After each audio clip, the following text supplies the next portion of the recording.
مشکات شریف کی حدیث مبارکہ ہے۔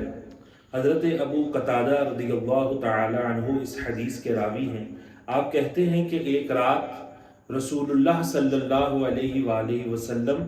اپنے گھر سے نکلے تو دیکھا کہ حضرت ابو بکر صدیق رضی اللہ تعالی عنہ آپ نماز پڑھ رہے ہیں اور نماز میں قرآن آہستہ پڑھ رہے ہیں۔ پھر آپ حضرت عمر فاروق رضی اللہ تعالی عنہ کے پاس سے گزرے تو وہ نماز پڑھ رہے تھے اور قرآن مجید زور سے پڑھ رہے تھے۔ اس کے بعد دونوں ہستیاں سرکار دو عالم صلی اللہ علیہ وآلہ وسلم کی بارگاہ میں حاضر ہوتی ہیں تو سرکار علیہ السلام نے ارشاد فرمایا، اے ابو بکر، میں تمہارے پاس سے گزرا تھا تو تم نماز میں قرآن آہستہ پڑھ رہے تھے۔ تو انہوں نے عرض کیا، یا رسول اللہ صلی اللہ علیہ وسلم، میں اسے سنا رہا تھا جس سے میں مناجات کر رہا تھا۔ تو حضرت عمر فاروق رضی اللہ تعالی عنہ سے سرکار علیہ السلام نے فرمایا کہ اے عمر، میں تمہارے پاس سے گزرا تو تم نماز میں قرآن بہت اونچا پڑھ رہے تھے۔ تو انہوں نے عرض کیا، یا رسول اللہ صلی اللہ علیہ وسلم، میں سونے والوں کو جگا رہا تھا اور شیطان کو بھگا رہا تھا۔ تو سرکار علیہ السلام نے ارشاد فرمایا، ابو بکر،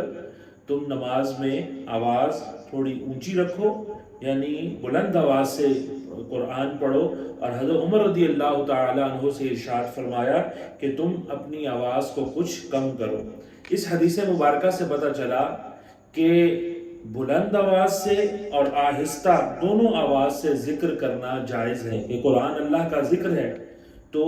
دونوں طرح سے ذکر کرنا، قرآن پڑھنا یہ جائز ہے۔ اسی بنا پر ہمارے فقہائے کرام فرماتے ہیں کہ کچھ احادیث سے ذکر جہر کرنے کی فضیلت ثابت ہے اور کچھ احادیث مبارکہ سے ذکر خفی کرنے کی فضیلت وہ بھی ثابت ہے۔ تو احوال کے بدل جانے سے یا اشخاص کے بدل جانے سے فضیلت بدل جاتی ہے۔ لہذا دیکھیے کہ جہر ذکر کرنے میں، یعنی اونچی آواز سے ذکر کرنے میں عمل زیادہ ہے، سامعین جو سننے والے ہیں ان کو بھی اس کا فائدہ ہوتا ہے، ذاکرین ذکر کرنے والوں کا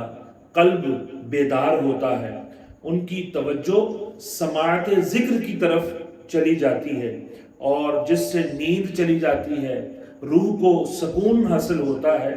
اسی لیے علامہ شامی رحمۃ اللہ تعالی علیہ آپ فرماتے ہیں کہ علماء کا اس بات پر اجماع رہا ہے، اتفاق ہے کہ مساجد وغیرہ میں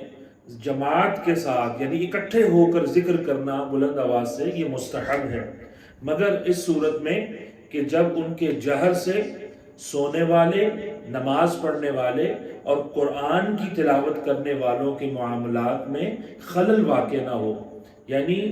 اگر کوئی نماز پڑھ رہا ہے یا تلاوت کر رہا ہے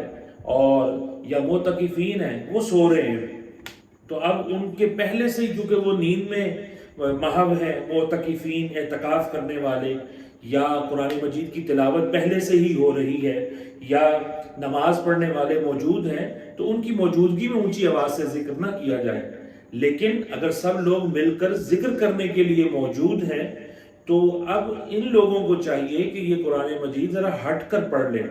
یا نماز جو ہے وہ ہٹ کر پڑھ لیں۔ ہال کے اندر اگر ذکر ہو رہا ہے تو وہ باہر برآمدے کے اندر یا باہر جو ہے وہ صحن ہوتا ہے اس میں نماز بھی پڑھ سکتے ہیں۔ تو اس چیز کا خیال رکھا جائے تو اللہ تبارک و تعالی عمل صالح کی توفیق عطا فرمائے۔